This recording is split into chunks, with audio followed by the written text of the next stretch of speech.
Greetings once again, pirates on the high seas. Duuz-Diz-Din back again with another chapter of One Piece, where previously, the Five Elders' attempts to stop Vegapunk's broadcast continued. Marcus Mars manages to infiltrate Punk Records in order to find the transponder Dendenmushi that is sending out Vegapunk's recording. Inside, he sees Vegapunk's brain and muses whether or not Vegapunk really is dead. While his body may have flatlined, his brain is still there preserved. Not to mention the other punks are still running around. So what is death really to someone such as that?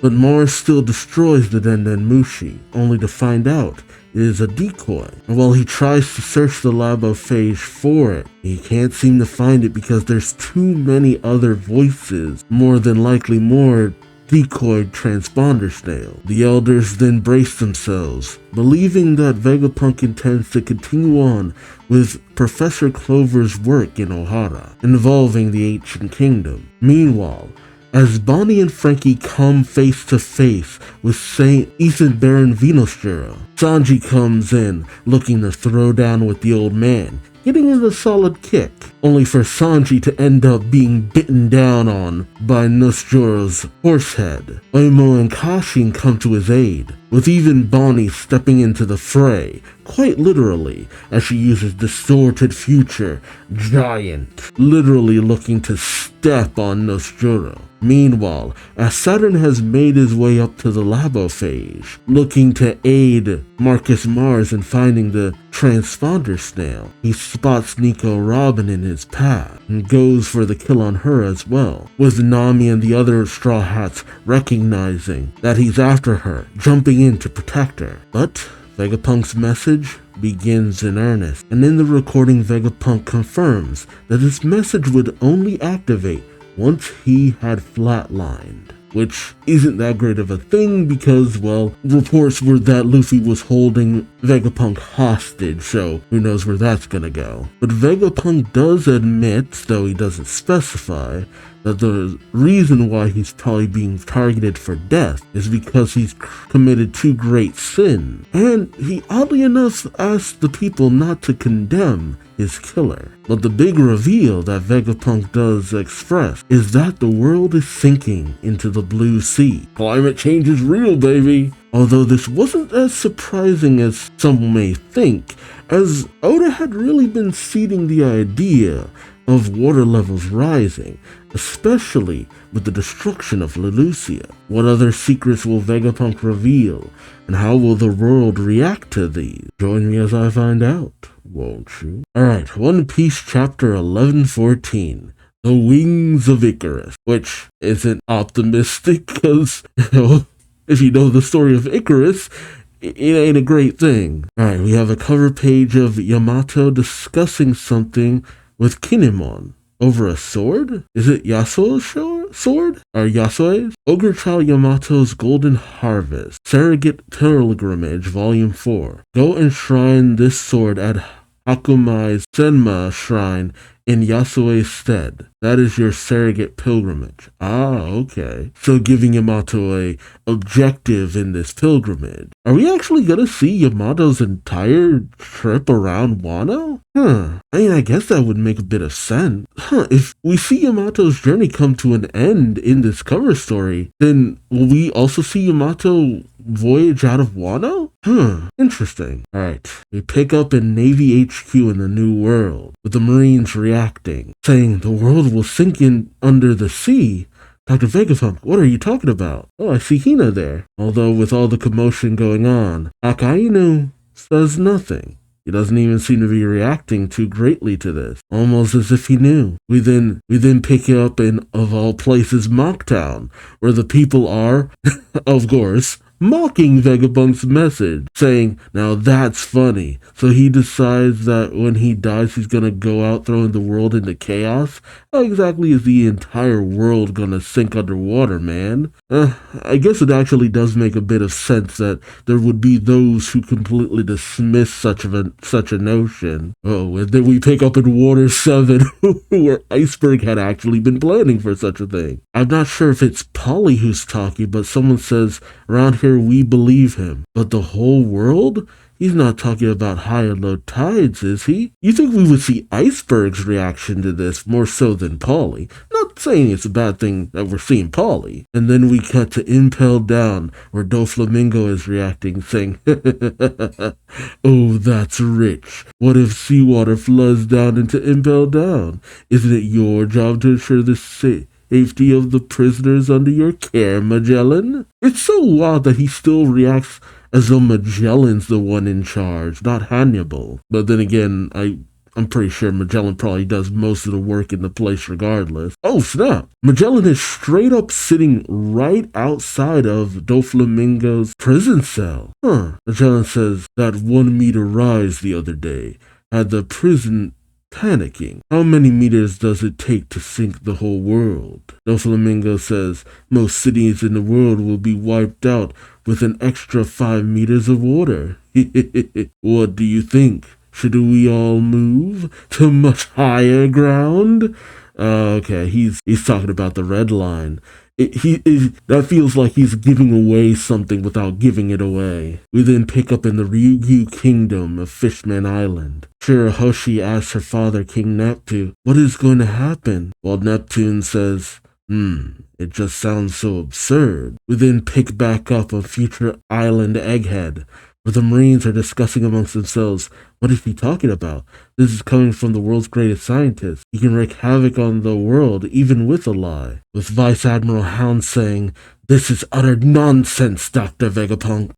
You gotta love that despite all being in combat, the elders are still communicating with each other telepathically. I'm not sure who's the one speaking, but one of them says, destroy the transmission transponder snail. In fact, destroy any life form you can hear. Everything else is secondary. Jeez. We then see York racing through the labs with her blaster saying, how much are you going to tell them, Stella? It also looks like we pick up with the message in Alabasta? Kinda looks like a desert place. As Vegapunk continues his message saying, now speaking of the near future for me, assuming that the senses I built are functioning correctly, in the days after I record this message, there should be a most remarkable earthquake that strikes the entire planet, which catches everyone's attention. Oh, we then see Smoothie and Mount Door. Man, this is the most attention Smoothie's gotten in some time. With Smoothie noting, is he talking about the earthquake from today? But Vegapunk's already dead, supposedly. Oh snap, with that? Yeah, that was all taking place within the span of 24 hours. If that's not a live broadcast, then yeah. Oh snap.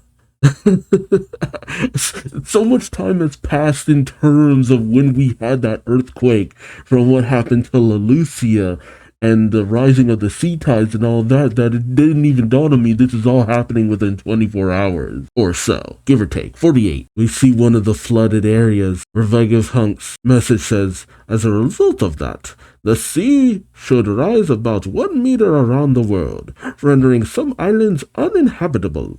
Beaches around the world will be lost for good. And some of the people who have been flooded out of their house question, is that a prophecy? Oh, we even see Tangent listening to the message, which, considering how Long Land works with the rising and falling of the tides, it makes sense that we'd pick up there. Where Vegapunk says, if I am wrong in this prediction, feel free to disregard the rest of this message. We then pick back up on Full-of-Lead Island, where a very injured Kuzan is listening, as other pirates freak out saying, how? That's freaky, man. He totally nailed it. Vegapunk continues to say, if this has happened, however, you should heed my words very carefully. This particular earthquake is not exactly what I would call a natural phenomenon. Ooh. So did he know when they had fired off the mother flame to destroy Lelucia? And he predicted when the effects of that firing would reverberate around the world? We then cut to the Labophage, where Lilith and the Straw Hats are doing their best to defend Robin from Saturn, and they are unloading on him. As Saturn screams out, Vegapunk, don't you dare say another word. Saturn is still trying to strike out at Robin, with Chopper using guard point to defend her, Lilith firing off blasts, Usopp dodging strikes as he fires off blasts, Nami bringing back down the thunder. on Saturn's face, Brook going in with his sword slashes. It's a lot of action for one panel. As everyone's knocked back, Robin uses her abilities to create a net to catch Nami, Brook, and Usopp. All the while, Chopper is doing his best to tank all of Saturn's strikes. I love the one panel where you see him tanking it. He's just like, okay, yeah, that's a lot of impact. And as Saturn tells them, be gone! While Vegapunk's message continues saying, in my own way, I only hope for peace. Now, this was the root of my first sin. Oh, we see it. Oh, that's what he did. Saturn was just trying to get past them mostly. So he scurried over Chopper and just took off because he's more concerned with the message. Saturn races towards the lab as the elders communicate to him, what about the power plant, Mars? Mars says, not yet. While Saturn says, that chamber must not be harmed above all else. I will go. The mother flame, huh? And as Saturn makes his way into the lab, Vegapunk's message continues saying, I dreamt of a source of endless eternal energy, and in my desire to push the world forward into the future, I flew too close to the sun. Wings of Icarus, yes, there it is. And as Saturn makes his way into the lab, he sees it saying, oh, the mother flame. Saturn goes into his more human form, and we see the containment unit for the mother flame, a gigantic spherical object. And the only window we see is what looks to be a flame contained in water. Someone communicates to Saturn saying destroy every last sign of life in the lab. And Saturn is doing just that. Though he says not that one either. A flame just floating in water. Vegapunk continues on saying, allow me to explain just what it is that is happening to our world. As we see the Iron Giant marching through the flames of Egghead as the Marines continue to fire upon it. And they say, it's no good. That didn't work. We can't even make that thing so much as flinch. As it's hard to tell, is Mercury spewing flames or is it just the flames engulfing Egghead? But we see Dory, Brogy, and Luffy running away from Mercury who's pursuing them. Dory saying, yeah, that's hot. While Brogy says, hurry before we get roasted alive. And Luffy's following them just laughing away. Vegapunk's message continues on and is heard in the Holy Land by Eam as well as the rest of the Celestial Dragon. As Vegapunk says, from about 900 years ago to 800 years ago, a period of a century, there is a span of history that is completely and entirely blank.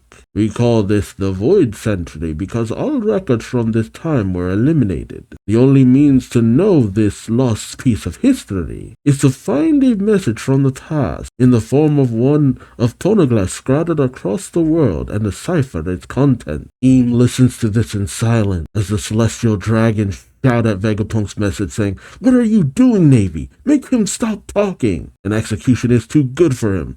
Bring me his body. I'll mutilate the corpse. But despite all the others shouting, you have St. Carlos's sister, St. Chalaria, questioning to herself, Void Century? What is that? Of course, they'd be uneducated. But you see on a unknown location, a very familiar looking giant is listening to this message, pauses, then reclines back on some logs and just laughs to himself. Derashi.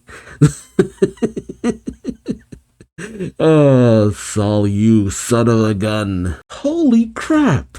It's Bodil! We haven't seen Bodil in so long. We pick up in Orangetown in the East Blue, and I guess Bodil's granddaughter is reading something while listening to the message, reading a book, saying, well, long, long ago, there were 20 kings who got together and they created the world. Doesn't that man know that? And Bodil says, what do you think, Chocho? And Chocho says, ruff. We even have Amazon Lily, where Margaret and the other Amazons are listening. This Vegapunk message continues on saying, however, the world government has made it a crime of the highest order to decipher the message of the poneglyphs, and despite being a member of the government myself, I broke this law. That was my second sin. So the first was the creation of the Mother Flame, and the second was researching the poneglyphs. Through the sheer tenacity of a group of excellent archaeologists, I inherited some texts and a number of poneglyphs which I have deciphered. and continue studying to the best of my ability. I regret none of this. He's just like, I don't give a fuck. Meanwhile, we have the Straw Hats after Saturn leaves, as Brook calls out for Zoro and Jinbei. As Vegapunk's message continues on, as says, history you see tells the story. But the Straw Hats notice, off the distance, wait, something moved, as the end of the island clouds seem to be shifting. Nami says, look, are the clouds extending outward? Oh, this is what Edison was trying to do. Make it so that the clouds would extend far enough, yeah, so they could drop into the sea. That's what he was trying to do. Brooks says to Usopp, so when Edison said he would make sure we touched down on water, did he mean... And Usopp says, oh, good point. If the clouds stretch farther out, we can reach the sea. And we see a very banged up Edison, I guess working the island cloud production, saying, now get off this island, Straw Hats, and don't let the world government lay a finger on you. Vegapunk's message continues on, saying, in other words, what I know is a incomplete story of that 100-year void. It would be dishonest to fill the blanks with my own speculation. I'll leave you only with the verified truth. The main character of this story was born into the kingdom with an impossibly advanced civilization 900 years ago. Like the sun god Nika spoken of in Elbaf legend, he fought with a body that stretched and contracted. His name was Joy Boy, and he was the very first man on this sea to be called a pirate. The very first pirate was Joy Boy. I mean, it would have had to start somewhere, and 900 years prior is, I mean, actually think about it like that, it's just like that actually makes sense. You had to have someone kind of start it. I mean, I doubt there wasn't piracy in general before that, but when the term pirate probably arose, Joy Boy was called a pirate. I wonder why, though. You could probably look at why we call pirates pirates in our universe, but there might be a whole nother reason why in this universe pirates are called pirates. But regardless, we pick up with Luffy, Dorian, Brogy, and Warcury. Brogy calls out, hey Straw Hat, don't push your luck. And Luffy tries with a gigantic fist covered in hockey to strike out at Warcury, nailing him in the snoot. As Luffy calls out, this one'll hurt you. Oh, but nope. It's the same deal as when Luffy struck out at Warcury in Just Gear 3rd. Luffy's hand is engulfed in fire, and Luffy cries out in pain. Although Dory and Brogy laugh, with Brogy saying, hey, stop trying to make us laugh. Although Luffy, he's just crying out in pain. Oof, man, Warcury is a tough sumbitch. But the only confirmed information is that Joy Boy did exist, and just 5 more meters and the entirety of the majority of the world will be engulfed in water. So that would essentially be like if the mother flame was fired off 5 more times. It's interesting to see that many people are very skeptical about a lot of this. Now, while Vegapunk might be the source of a lot of good information and awares and stuff like that, it's interesting to see that a lot of people aren't immediately being whipped into a panic. But the whole message hasn't come out just yet, and the elders are getting a little bit more and more desperate to stop this flow of information. I wonder where the transmission is coming from. It's probably some clever thing he had going on, and the fact that, I wonder, is Shalaria questioning about the voice sentry will come into play at some point. I mean, given her father and brother, I can't really see that actually being too prominent, but you never know. And the Iron Giant still just wandering around Egghead. I wonder. And Edison, good on the dude. He had a good plan, all things considered. And even in terms of the anime, recently he got to the point where Shaka had laid out, the Vegapunks don't care about themselves, the satellites. It was essentially just all about the Stella, but I mean, given what's happened, I guess they still want to at least help out the Straw Hat. And the fact that Vegapunk is just like, I can read the poneglyphs? Oh, that's why you're dead. That is why you are dead. Can't have yet another person able to read the poneglyphs wandering around. Although, shoot, what does that mean about the satellites? Can they also all read it too? Joy Boy was the first pirate. Joy Boy was the first pirate. Was from the Great Kingdom that was lost to the world. And now more people know about the sun god Nika too. And there's been a lot of talk about the power of belief being something that is, able to kind of fuel Luffy. So, who knows? With more people potentially believing or at least dreaming of him, maybe Luffy will grow more powerful. We'll have to wait and see. What happened in this chapter? But let me know your thoughts in the comment section below. What revelation shook you to your core?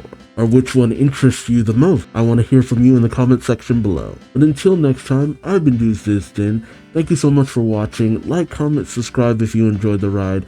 And until the next one, I hope to see you later. Take care. Bye-bye.